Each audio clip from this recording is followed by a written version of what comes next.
Nuestro auxilio está en el nombre del Señor. Vamos entonces a continuar nuestro retiro de esta mañana con las últimas lecturas que quedan, meditando un poco lo que ellas nos enseñan y cómo este tiempo de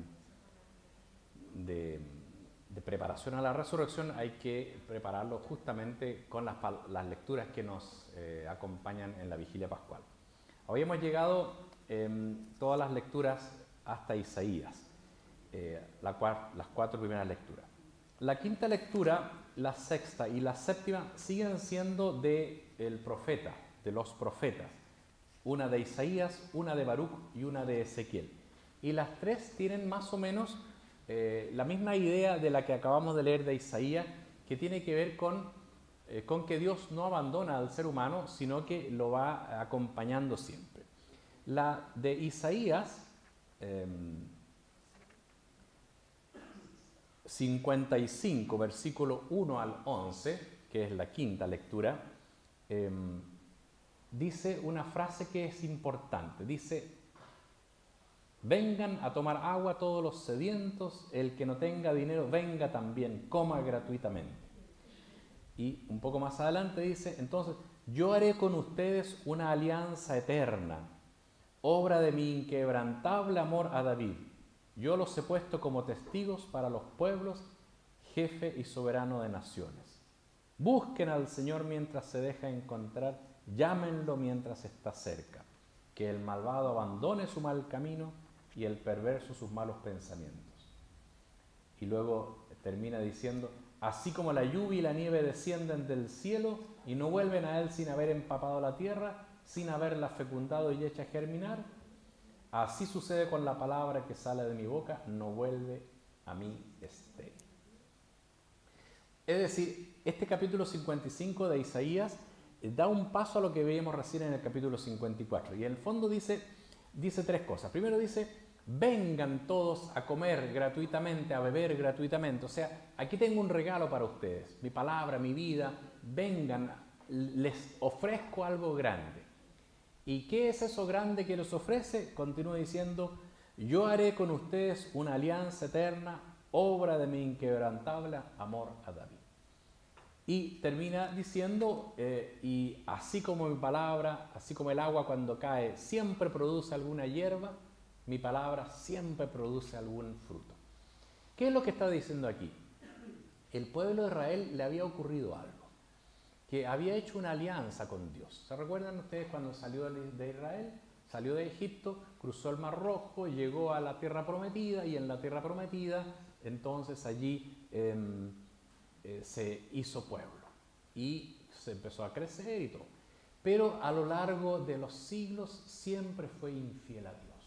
No cumplió lo que había prometido. No era un pueblo como debía ser el pueblo de Dios. Buscaba otros dioses y cometía injusticias. Son los dos grandes pecados de Israel: que no siempre le cree a Dios, y segundo, que comete injusticias, y el pueblo, que era un pueblo todo igual, pasó a tener grandes diferencias sociales en esa época. Y entonces reiteradamente Dios una y otra vez les exhorta con los profetas a que se cambien, a que mejoren, a que cambien de vida. Le dice que el malvado abandone su camino, que el hombre perverso deje sus malos pensamientos. Bueno, todo eso una y otra vez el Señor le insiste, y el pueblo no logra hacerlo. Entonces, ¿qué es lo que promete Dios? Y aquí viene la grande, dice: yo haré con ustedes una alianza eterna. O sea, una nueva alianza. O sea, Dios vuelve a prometer de nuevo salvación. Fíjense ustedes lo que significa esto, ¿no? Dios había hecho todo por Dios, por el pueblo. Lo había creado, lo había liberado, le había dado una tierra, lo había acompañado, y el pueblo es infiel. ¿Y cuál es la respuesta de Dios? Haré una nueva alianza, volveré a hacer lo que ya hice. O sea, en el fondo, Dios no se dejó vencer por la infidelidad del pueblo, sino que vuelve a prometer una mejor alianza, un nuevo acto, mejor que el anterior. Y eso es para que uno tenga bien presente cuál es el espíritu de Dios, cómo Dios lleva adelante la vida. Y la vida la lleva Él justamente nunca dejándose vencer por el mal. Aquí el tema central está en que Dios, el mal para Dios no es lo más importante. Lo más importante es su amor y su fidelidad, que es importante porque nosotros estamos acostumbrados y muchas veces en nuestra relación con Dios siempre malamente la comprendemos en una relación de iguales. Si yo me porto bien, Dios me bendice. Si yo me porto mal, me va mal. ¿Se han fijado? Si yo soy bueno con Dios, Dios me va a ayudar. Si yo abandono a Dios, Dios no me va a ayudar y me va a ir mal en la vida. Esa es como la idea que uno tiene, de que todo es condicional. Que es un poco lo que hacemos también en la vida. Lo repetimos. Si te portas mal, no te voy a querer. No sé si un mamá deja de querer a su hijo porque se portó mal. Yo no he visto eso. Pero uno cree que Dios es así. Si te portas mal, no te voy a querer. Y luego entonces, ¿qué es lo que ocurre?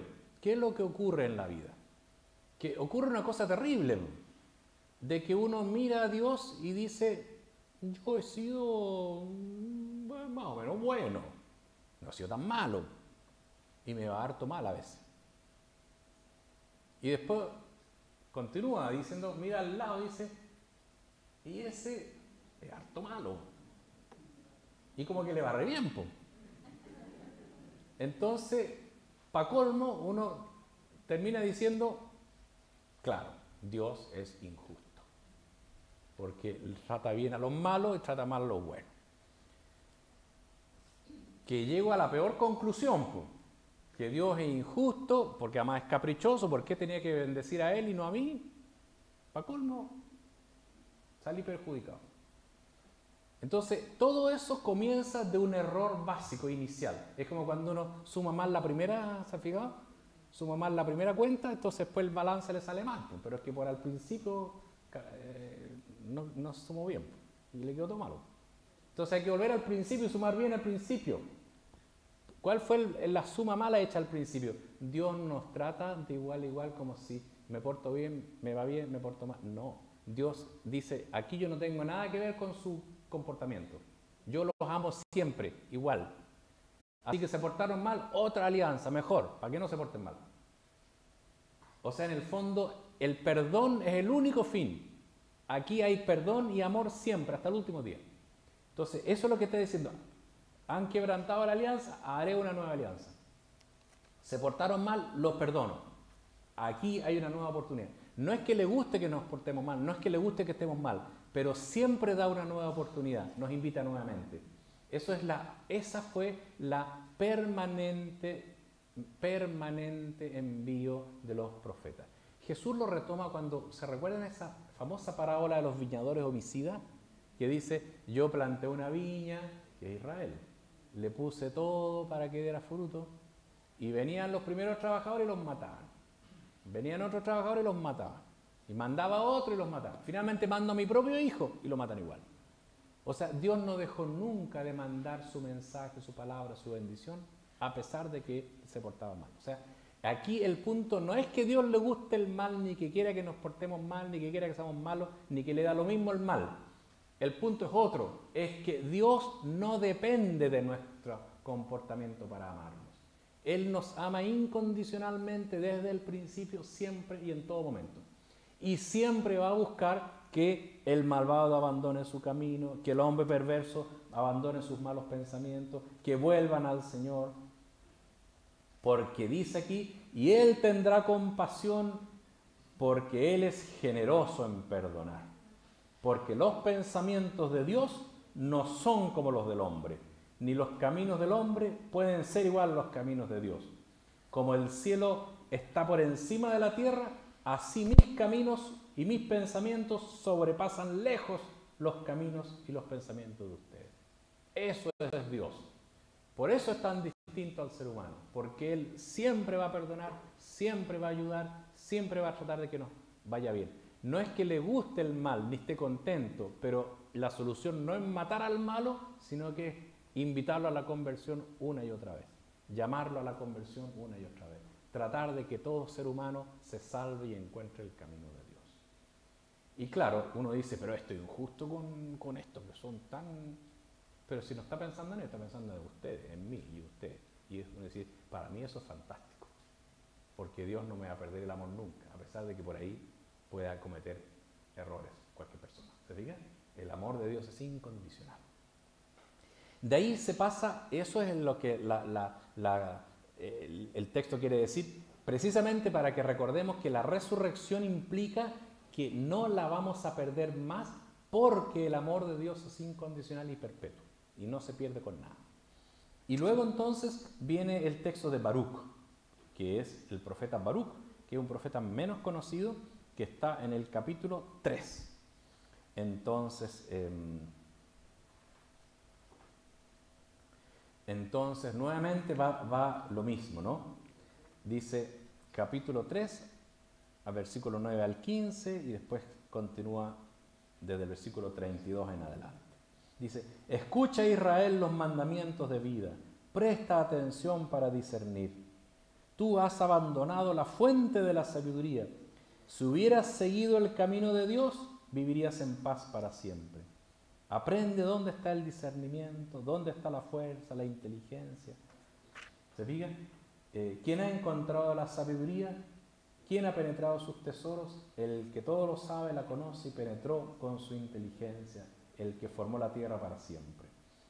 La sabiduría es el libro de los preceptos de Dios y la ley que subsiste eternamente. Los que la retienen alcanzarán la vida, pero los que la abandonan morirán. Felices de nosotros, Israel, porque se nos dio a conocer lo que agrada a Dios.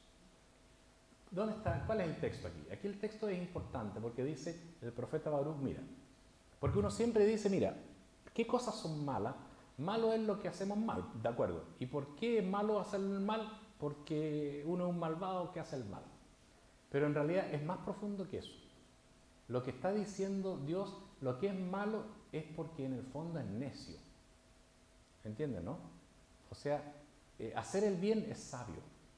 Hacer el mal es bobo, porque me hace daño a mí mismo. Eso es lo que está diciendo. Dios enseñó lo que es bueno porque eso es lo que nos hace bien. Y indicó no hacer lo malo porque eso nos hace mal. Entonces, tengan mucho cuidado porque hay veces que se piensa que ¿por qué esto es bueno y por qué esto es malo? Bueno, porque Dios lo dijo. Y lo cual no es así. Es al revés. No es malo porque Dios dijo que era malo, ni es bueno porque Dios dijo que era bueno, sino que Dios dijo que era bueno porque es bueno para nosotros. Y Dios dijo que era malo porque es malo para nosotros, no para Él. No sé si me explico bien lo que está aquí tras la sabiduría que está indicando el profeta Baruch. El punto es el siguiente. Voy a volver atrás con la historia. Fíjense ustedes que cuando Dios creó al hombre, recuerden la primera lectura, lo creó a su imagen y semejanza. Somos creados a imagen de Dios. Por lo tanto, nuestra vida es semejante a la de Dios. Entonces, lo que se ha creado, lo que existe, si cumple lo que es, se mantiene bien. Si hace lo que no debe, se destruye. Por ejemplo, si yo tengo, voy a poner ejemplo bien tonto, yo tengo una cuchara de palo y digo, aquí el fuego no está muy bueno y con la cuchara de palo empiezo a arreglar el fuego, ¿qué le va a pasar a la cuchara? Se quema y pierdo mi cuchara de palo. Pero si tengo una cuchara de fierro ya después se daña también porque no es para meterla al fuego. Pero cuando utilizo en lo que no le corresponde, para lo que no fue hecho algo, se daña. En cambio, si la utilizo para lo que corresponde y le doy vuelta a la mermelada mientras está haciendo, resulta perfecto. Porque ahí la cuchara está para la mermelada, o para lo que sea, o para los porotos. Y entonces, porque cumple su objetivo, y va bien. Entonces, Dios nos creó a su imagen. Y por lo tanto, nosotros como imagen de Dios, todo lo que sea semejante a Dios, buscar a Dios, hacerlo de Dios, coincidente con la sabiduría de Dios, nos fortalece, porque somos imagen de Dios. Aquello que nos aleja de Dios, aquello que va contra Dios, ¿a quién le hace daño? A nosotros, no a Dios. Y a Dios indirectamente, en cuanto que le duele que nos haga daño a nosotros. Pero si yo meto la cuchara a palo en el fuego, lo que se quema es la cuchara, no yo. Voy a lamentar que me quede sin cuchara, pero el que se dañó fue la cuchara. O sea, yo soy el que me daño con el mal. Por eso Dios le dijo cuando hizo al pueblo de Israel, mire, le dice, el pueblo que es imagen de Dios, el pueblo es mi propiedad, es mi pueblo. Si algo es de Dios, tiene las características de Dios. Si yo digo esta camisa es mía, ¿de qué porte tiene que ser? De mi porte. Y si yo digo esta camisa es de ese niñito, ¿de qué porte es? Chiquitita. Si yo digo este es mi pueblo, ¿cómo es ese pueblo? Como Dios. Dios dice, este es mi pueblo.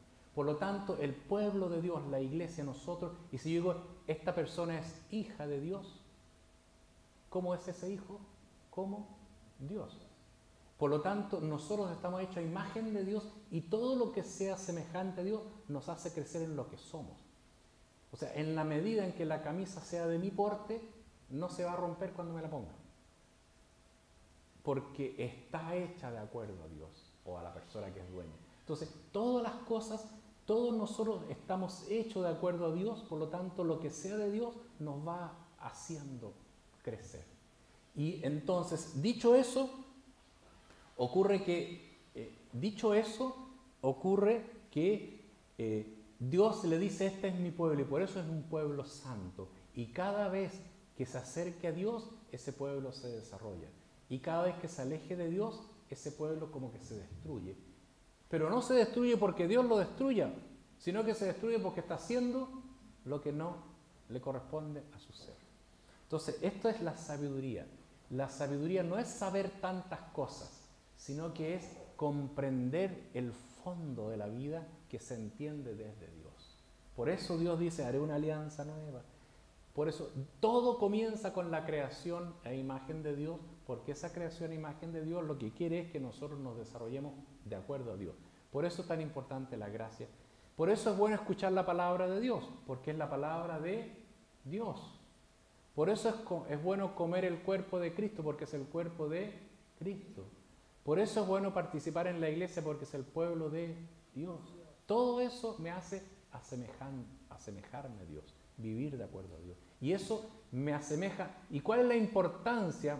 Vuelvo a una cosa que puede parecer curiosa lo que digo, pero ¿por qué es importante que nos asemejemos a Dios? Porque eso nos desarrolla a nosotros. ¿Qué es lo que quiere Dios de nosotros? Que nosotros crezcamos, que cada uno se desarrolle, que cada uno sea feliz en su vida. Pero justamente va a ser feliz en la medida en que se oriente según su objetivo fundamental, que es ser imagen de Dios, para que pueda vivir de acuerdo a Dios, sea como Dios. Viva de fondo, en la vida de fondo, siempre unido a Dios, en el fondo, siempre asemejándose con Dios. Eso es lo que ha dicho entonces esta lectura del profeta Baruch, después de haber leído también la de Isaías. Y entonces todo esto culmina con la séptima lectura, que es muy importante, y por eso a mí siempre me gusta leerla en las vigilias, a pesar de que uno tiene que a veces omitir alguna lectura, pero esta no me gusta omitirla porque en el fondo como que sintetiza todo lo que venimos diciendo, que es del profeta Ezequiel, capítulo 36, del versículo 17 en adelante.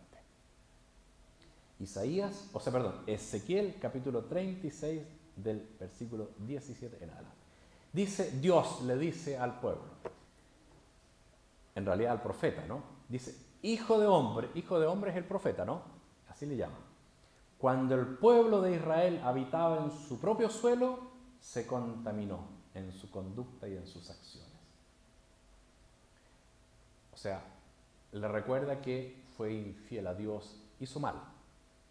se destruye así. Se empezó a destruir a sí mismo. ¿Me perciben, no? Porque como no vivía de acuerdo a Dios, al final se hace daño a sí mismo. Entonces, continúa el texto más abajo. Por eso, dile al pueblo de Israel, así habla Dios, yo no obro por consideración a ustedes, sino por el honor de mi santo nombre, que ustedes han profanado entre las naciones a donde han ido. Yo santificaré mi gran nombre, profanado entre las naciones, profanado por ustedes. Y así las naciones sabrán que yo soy Dios cuando me manifieste frente al medio de ustedes. ¿Qué es lo que ocurre? Que ellos se portaban mal y la gente decía, mira, ese es el pueblo de Israel, el pueblo de Dios. Ese Dios es muy re malo. Mira cómo soportan, mira cómo son. Ese Dios no vale la pena. ¿Se fijan? Es como cuando dicen de uno, ¿no? Mira, son cristianos y mira lo que hacen. Va, ese Cristo no me interesa. ¿Se fijan que nosotros tenemos una responsabilidad con respecto a Dios? Porque si somos imagen de Dios, somos cristianos, más encima agentes pastorales, responsabilidad pastoral profunda, y no seguimos nuestra imagen de Dios, la gente dice, va, así ese Dios no me gusta, porque estamos mostrando otra imagen de Dios, ¿no, amiga? Estamos mostrando una imagen mala de Dios, un Dios que no está correcto, un Dios que no actúa bien, o un Dios que hace mal. Entonces, por eso dice, ustedes han profanado mi nombre, porque ustedes que son mis testigos, mi imagen, no muestran lo que soy yo, muestran otra cosa, que es muy propio de la vida humana, ¿no? Y entonces dice, pero yo entonces dice, aquí viene lo bonito, yo los tomaré. Fíjense, ¿qué podría haber dicho Dios? Entonces me olvido de ustedes. Pero no, pues, Dios no es así, ya lo dijimos, ya Baruch lo decía. Entonces dice, después de quejarse de todo eso, de decir de todo eso, dice, yo los tomaré entre las naciones, los reuniré entre todos los países, los llevaré a su propia tierra, los rociaré con agua pura y quedarán purificados. Los purificaré de todas sus impurezas y de sus ídolos. Les daré un corazón nuevo y pondré en ustedes un espíritu nuevo. Les arrancaré de su cuerpo el corazón de piedra y les daré un corazón de carne.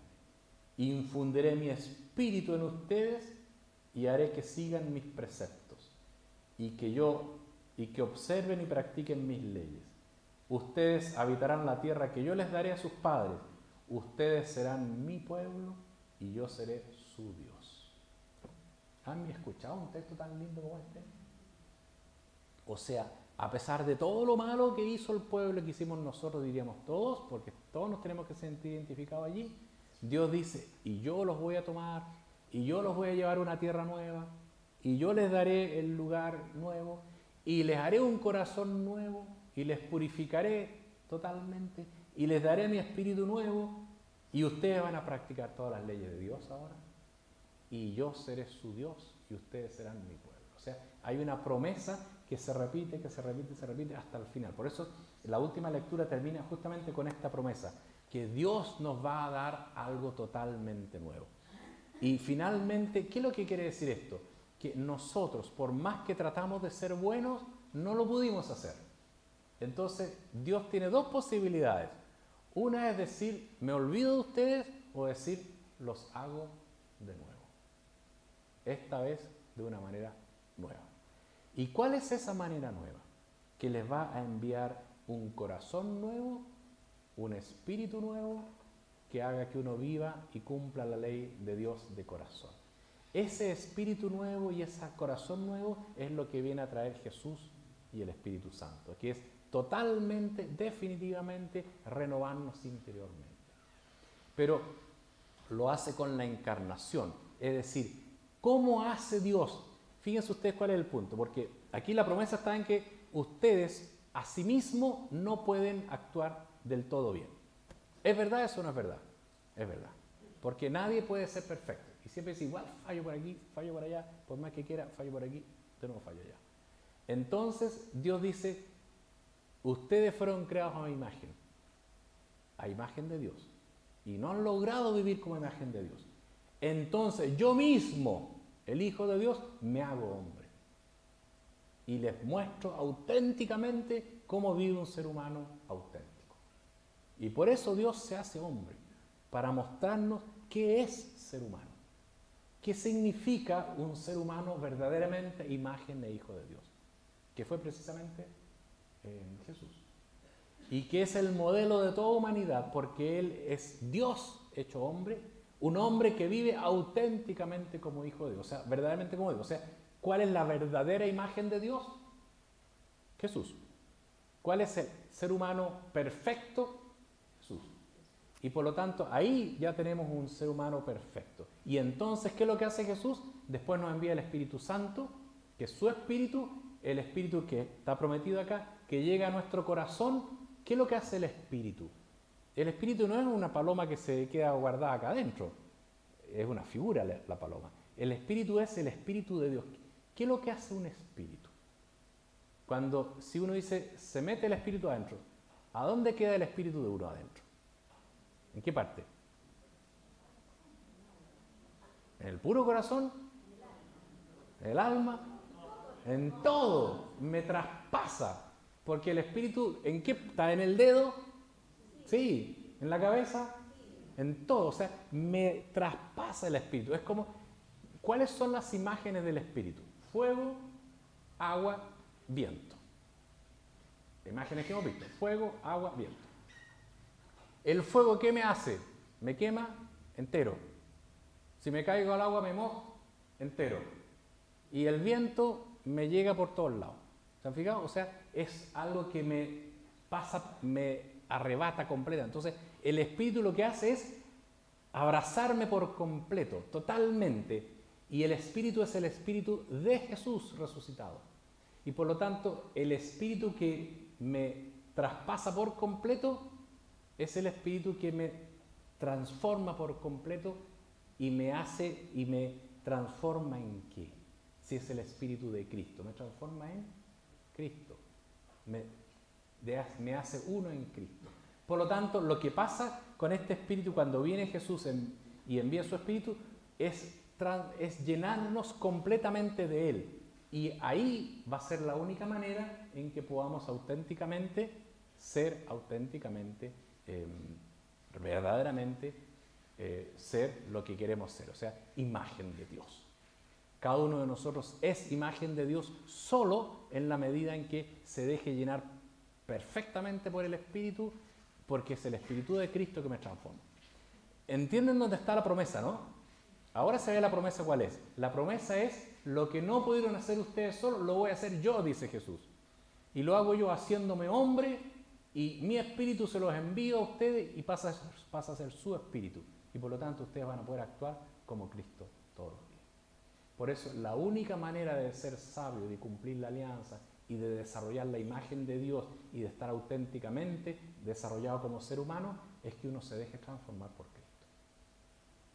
Bueno, eso es lo que ocurre justamente cuando llega el Nuevo Testamento. Y entonces el Nuevo Testamento viene acá y viene Jesús, y por eso que la primera lectura, que después de haber leído las 7 lecturas del Antiguo Testamento, se canta también el Gloria en su momento, y luego entonces se reza esta lectura del Evangelio del apóstol San Pablo.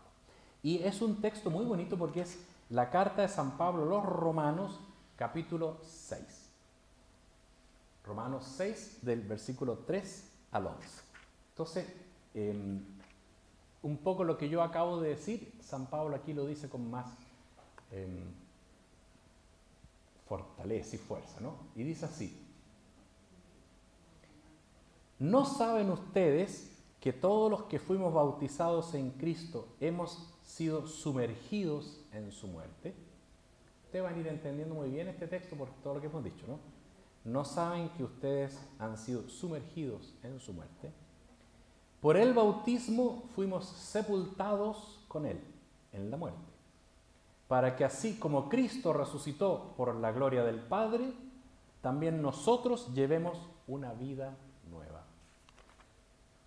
Porque si nos hemos identificado con Cristo por una muerte semejante a la suya, también nos identificaremos con Él en la resurrección.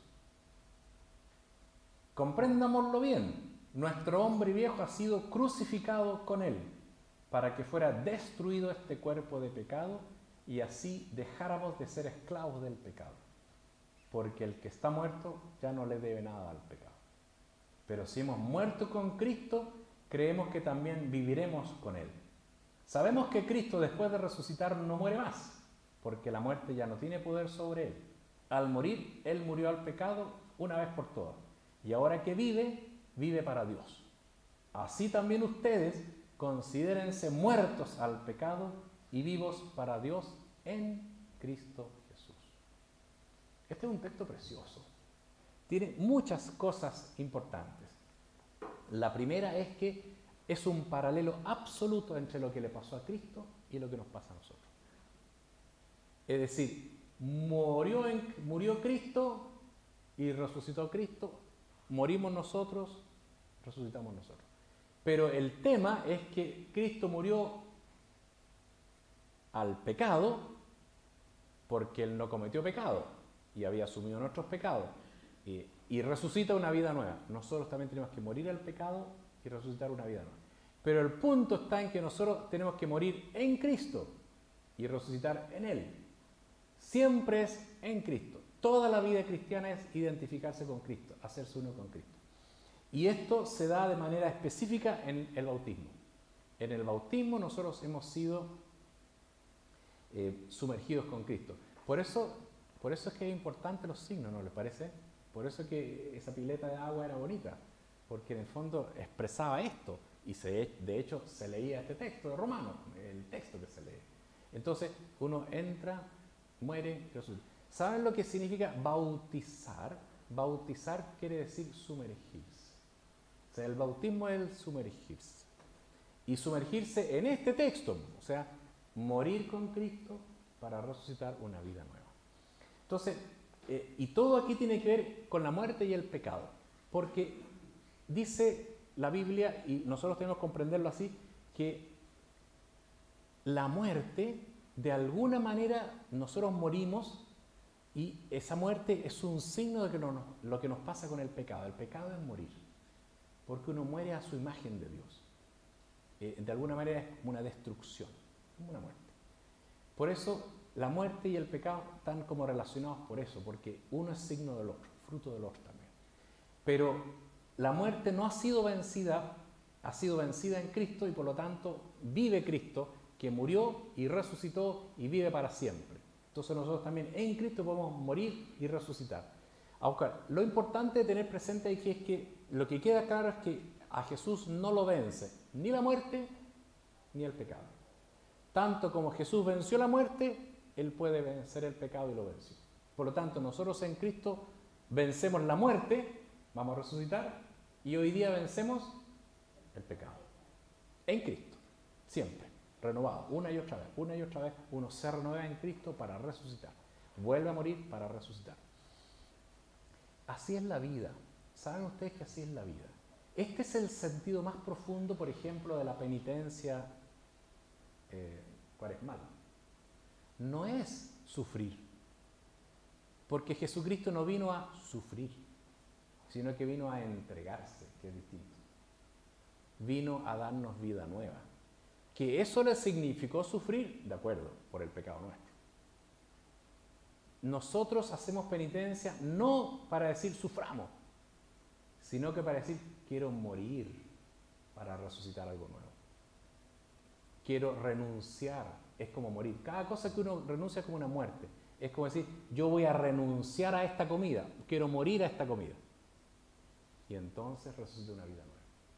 Entonces, el tema no es el sufrimiento, el sacrificio en sí mismo, porque uno puede sufrir por tantas cosas, ¿no? Hay gente que no hace penitencia y sufre harto, ¿no? Entonces, no es el tema de la penitencia por el sufrimiento, el tema es si yo lo que hago en mi vida es tratar de morir al pecado para resucitar una vida. La vida nuestra, ustedes tienen que comprenderlo bien, es siempre un morir y resucitar. En todo el día uno está muriendo. Pongamos un par de ejemplos. Yo estoy acá, me voy a quedar esta tarde descansando, resulta que me llama un familiar que está muy enfermo, alguien, Yo tengo que morir a mi siesta y me voy a ver a la persona. Siempre uno está muriendo. Quería hacer esto, pero somos varios en la familia, ya, bien, hagamos lo que, ya, perfecto, hagamos lo otro. Tengo que morir a mi deseo por el bien de todos. Todo en la vida es morir para resucitar. Entonces uno muere a algo, muero a esta distracción que iba a tener, pero resucito a un amor más grande en mi familia, en mis relaciones. ¿Se fijan? Yo, hasta en lo más básico, muero al partido de fútbol y me pongo a estudiar, pero resucito con un buen 7 en la siguiente. Todo es así, en toda la vida. Siempre tengo que morir para resucitar. Es la ley de la vida. El que no quiere morir no va a resucitar, porque la vida es esa ley. Y de hecho es la ley más básica, porque desde que nacemos empezamos como a morir hasta que nos morimos y después resucitamos una vida nueva. Pero todos los días uno muere y resucita en todo. El amor básicamente está basado en morir y resucitar. Morir para resucitar. Pero como yo muero, también muere el otro. Los dos morimos y resucitamos para una vida nueva. Esto se da en el momento culminante en el matrimonio. Dos individuos que tienen su propio proyecto mueren a sus propios proyectos para resucitar a un proyecto común, que no elimina los proyectos particulares, pero los pone al servicio de un proyecto común.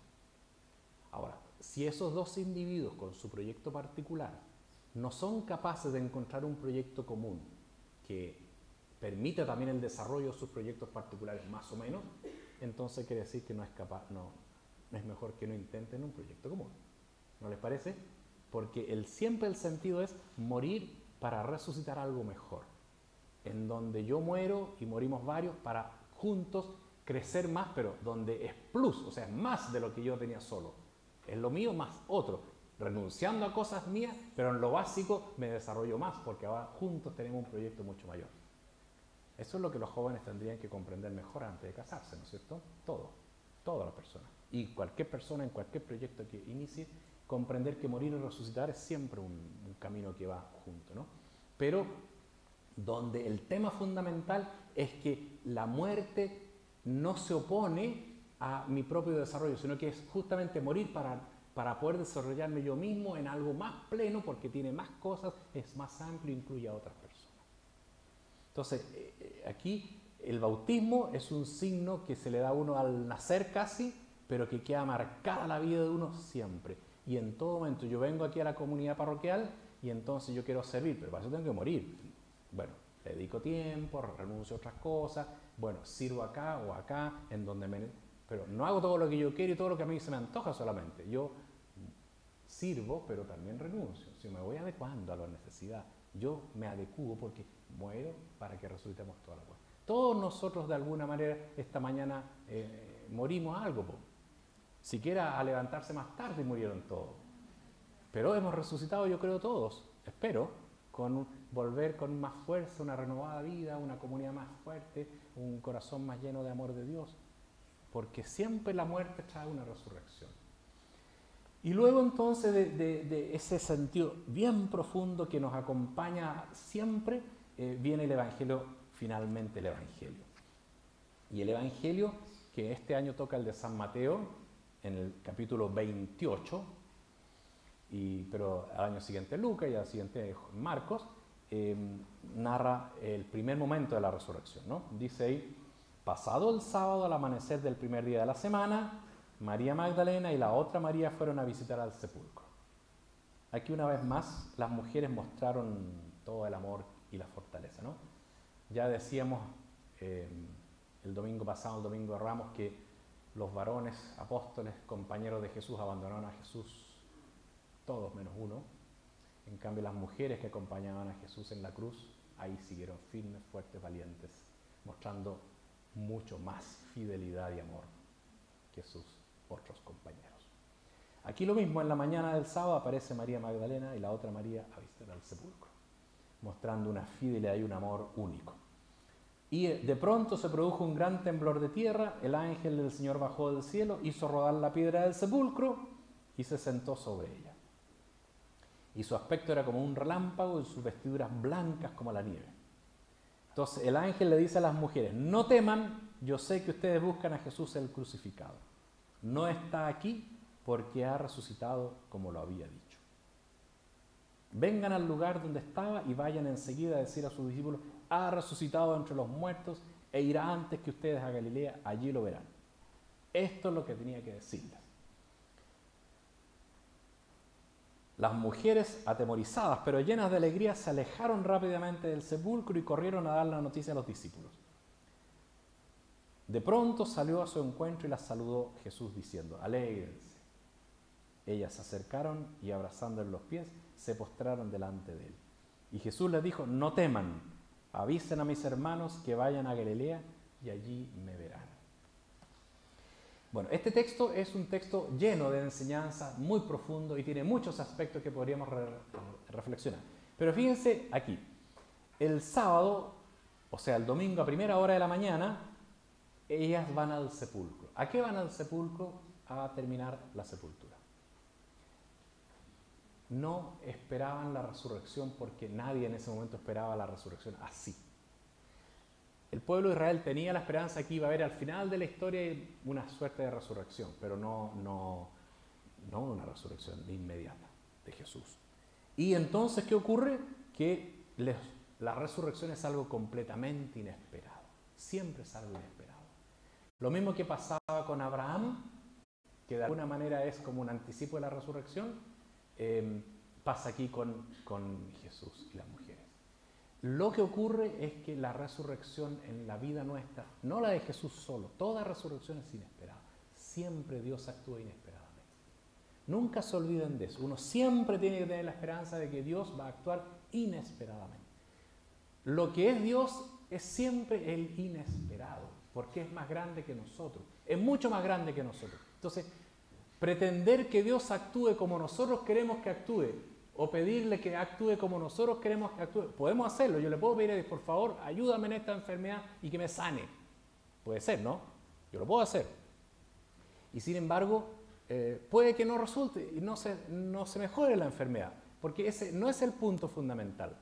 Hay que dejar que Dios actúe al modo como Él quiere. Dios actúa de la manera que Él actúa así. Entonces, siempre Dios nos va a sorprender. Dios actúa sorprendentemente y hay que dejarlo actuar sorprendentemente. No hay que esperar que actúe como yo quiero. Uno le puede pedir lo que quiere, decirle, hazme esto. Está bien, hay que hacerlo, lo hacemos. Pero sabiendo que Dios puede actuar de la manera más sorprendente. A veces con milagros patentes y a veces con milagros que no son patentes en cuanto que un milagro así como que se salta una ley natural, pero uno dice, esta situación es milagrosa por todos lados. ¿Cómo ya? Es una casualidad demasiado grande. Eso es Dios. Entonces, siempre Dios va a actuar sorprendente, y la sorpresa aquí es que se le aparece un ángel, inesperadamente. Lo que menos esperaban las mujeres es que se le apareciera un ángel y que el ángel le dijera que Jesús estaba vacío, vivo. Entonces, fíjense ustedes lo que le dice el ángel. No teman, yo sé que ustedes buscan a Jesús crucificado. No está aquí porque ha resucitado, como lo había dicho. Vayan a decirle a los discípulos. Y las mujeres se alegraron y salieron corriendo del sepulcro a dar la noticia a los discípulos. ¿Habían visto a Jesús resucitado ellas? ¿A quién le creyeron? Al ángel. Ellas creyeron el testimonio del resucitado. No vieron primero a Jesús. Después se le aparece Jesús, pero primero creen la palabra. Nosotros nunca hemos visto a Jesús resucitado, pero creemos la palabra. Vivimos de la palabra. Aquí la vida cristiana vive de la palabra, de la fe en la palabra. La palabra es esencial. Jesús nos da un mensaje, nos da una palabra y nosotros tenemos que creer.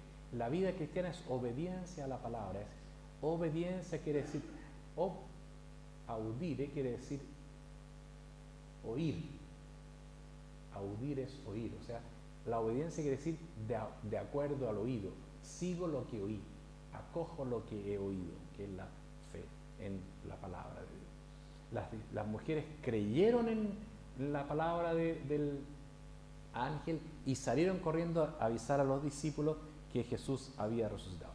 Las mujeres demostraron una fe inquebrantable, una fe y fidelidad en el camino a la cruz como ninguna otra, una fidelidad a ir el domingo en la mañana al sepulcro a terminarla y una fe inmediata en la resurrección de Cristo que le acogen a lo que dice el ángel, y luego por eso mismo Jesús se le aparece primero que todos a ellas, es las primeras testigos del resucitado, porque Dios en el fondo de alguna manera con esto se muestra como Dios de alguna manera está diciendo: esa es la fidelidad que yo quiero, ese es el modelo que yo quiero, la fidelidad que acompaña a Cristo en la cruz, la fidelidad que termina la sepultura hasta el último instante, dejando hasta el último instante a Él preparado, y las que creen en la palabra de la resurrección a pesar de no verlo, y por eso Jesús se les aparece y le dice: alégrense ustedes, alégrense que estoy vivo, pero sobre todo alégrense por la fe, alégrense por la fidelidad, alégrense por el amor que han mostrado, que es absolutamente único, diríamos, ilimitado en este sentido. Y entonces Jesús se les aparece: alégrense por todo ello, y ellas se postran y Jesús les dice: no teman, ahora avisen a mis hermanos que vayan a Galilea y allí me verán. Es interesante lo que dice, ¿eh? Jesús le dice: díganle a mis hermanos. ¿Qué eran los hermanos? Los hermanos eran los discípulos. Y le dice Jesús: mis hermanos, somos los hermanos de Jesús. Jesús nos trata de hermanos, somos sus hermanos. Eso es bien bonito, porque en el fondo, si somos hermanos de Jesús, quiere decir que somos hijos de Dios y de María. Somos hijos en el Hijo. Este es el punto central. Entonces, el mensaje que está, porque Jesús solo ahí los trata como hermanos. Durante toda la vida visible, terrena, le llamaba a los discípulos, nunca le llamó hermanos.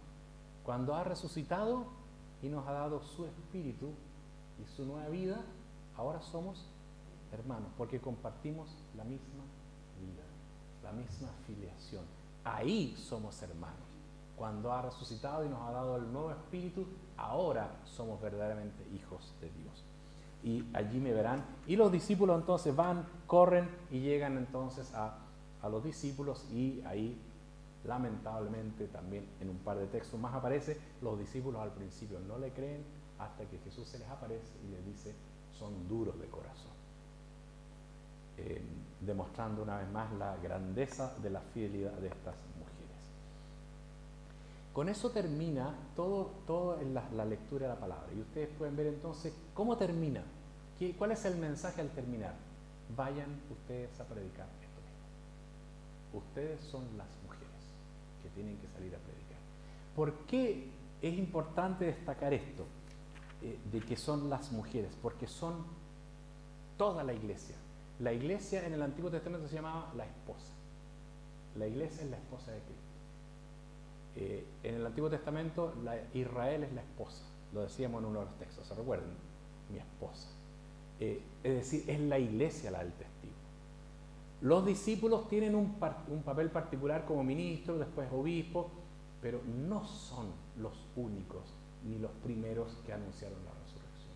Es la iglesia la que lo anuncia, somos todos. Luego, en esa iglesia hay ministros, hay tareas, hay ministerios que está llevado por los obispos, presbíteros, diáconos. Pero es básicamente de la iglesia. Es la iglesia la que muere y que resucita, es la iglesia la que recibe el Espíritu, es la iglesia la que es testigo de la resurrección de Cristo, es la iglesia la que predica la resurrección de Cristo. Todos. Entonces aquí lo que se ha dicho es todos. Entonces nunca hay que descansar en lo que puedan hacer o no hacer los obispos o presbíteros. Es la iglesia la responsable. Los obispos y los presbíteros tenemos nuestra propia tarea que tenemos que cumplir. Una tarea más. Pero hay una tarea anterior y básica, que es la tarea de todos, que es la tarea básica, que es ser iglesia, que es ser imagen de Cristo, que es vivir la filiación y que es predicar el anuncio de Cristo. Ya después cada cual en su propia tarea tendrá otra particular. Y una de las tantas es el ministerio, que tiene una tarea bien particular, pero de ninguna manera ni es la más importante ni la única.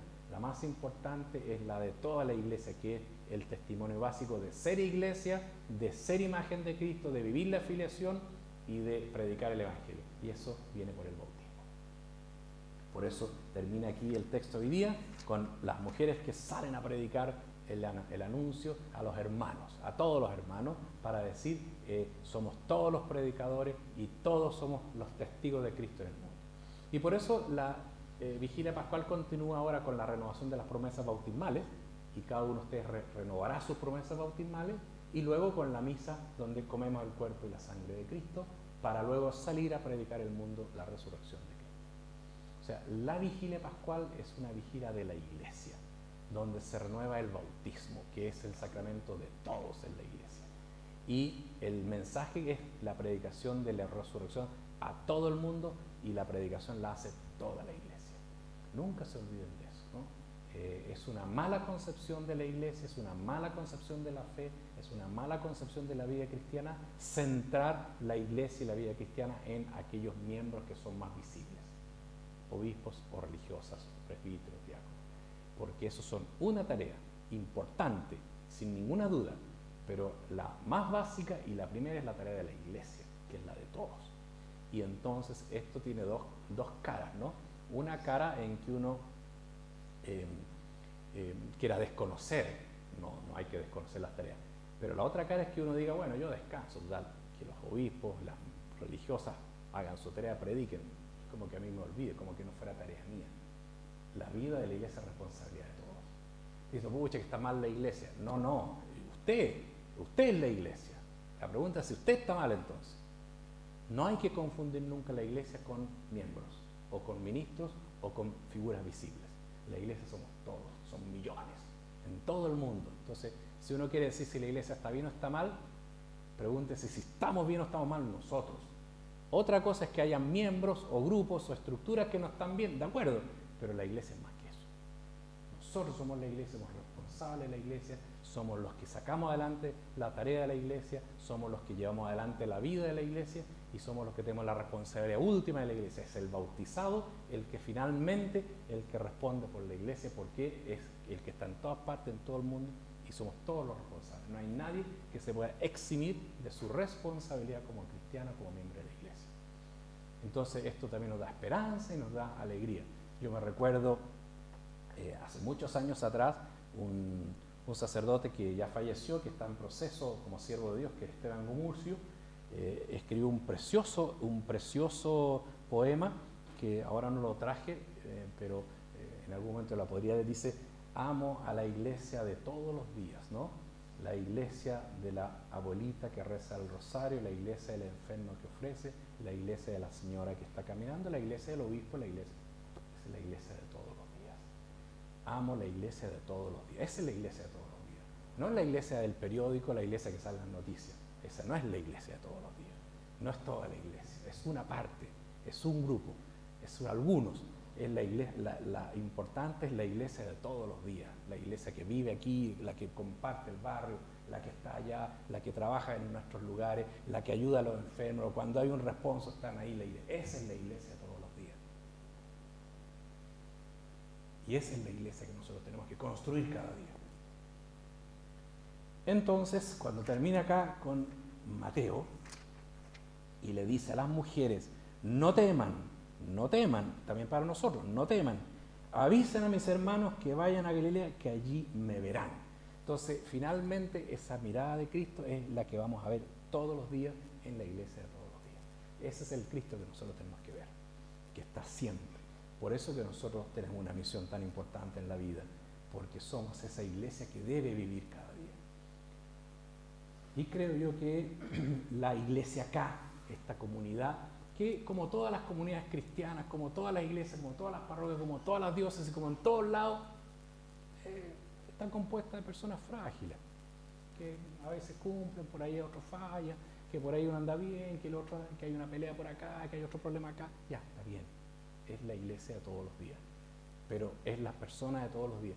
Pero esa persona tiene una confianza en Dios y en ese espíritu que los va a ayudar, que no los va a abandonar nunca y que nada de esas cosas tienen que eximirlo de la única e inmensa responsabilidad que tenemos todos de ser testigos de la resurrección de Cristo.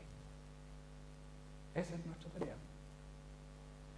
Entonces, ahora vamos a ver el Vía Crucis esta tarde, vamos a morir con Cristo, mañana habrá silencio y retiro en la mañana, y en la tarde vamos a escuchar, espero yo, con otros oídos, las lecturas de la vigilia pascual. Que Dios los bendiga a todos. Vamos a rezar a la Virgencita, una preciosa Ave María, esta hermosa texto del ángel y de la iglesia que nos invita al sábado a acompañar con la Virgen, con ella, con su intercesión, su cariño, su preocupación, a que nos ayude a nosotros también a morir y resucitar con Cristo. Dios te salve María, llena eres de gracia.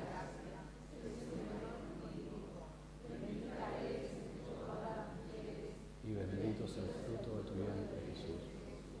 Santa María, Madre de Dios, ruega por nosotros pecadores, ahora y en la hora de nuestra muerte. Que el Señor esté con ustedes. Y que Dios Todopoderoso los bendiga a cada uno, los protege y los acompañe en estos días de Tríduo Pascual, en el nombre del Padre, y del Hijo, y del Espíritu Santo. Amén. Que tengan un muy buen día.